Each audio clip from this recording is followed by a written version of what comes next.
Muraho neza ndabasuhuje abo tuziranye n'abo tutaziranye amahoro. Gahunda n'ikiganiro duhugurane nk'ibisanzwe. Uyu munsi ndashaka ko duhugurana nk'abapapa, reka tuganire. Ndashaka kukwibutsa yuko hari zimwe mu nshingano ugomba umugore wawe, hari zimwe muri keya ugomba umugore wawe. Kubwira umugore wawe ko umukunda bituma umugore yumva ko akunzwe, bituma umugore yumva ko ari umunyembaraga, ukongera ukamubwira amagambo meza, ukamusubiza muri bya bihe byiza bya kera by'urukundo. Ntabwo kuba umugore wawe keya kumubwira amagambo meza byarangiriye muri fiyansaye, hoya, biba bigomba gukomeza, kuko ziriya keya ni zimwe mu bintu bifata urukundo rwanyu, urugo rwanyu rugakomera, urugo rwanyu ntirubonekemo intonganya, urugo rwanyu rugahora rwishimye.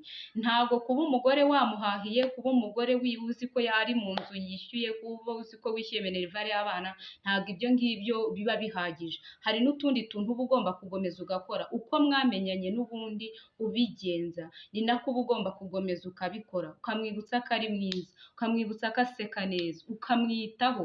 Waba wagira umugisha wo kwirirwa mu rugo ufite akaruhuko, ukaganira n'umugore mugaseka, mukajya gute, mugakina, ukagira utuntu tumwe na tumwe mukorera dutuma nawe agomeza kumva ko akunzwe. Umugore ni umunyembaraga, nta kintu na kimwe atakora mu gihe umugore yitaweho. Buriya abagore dutandukanye namwe bagabo.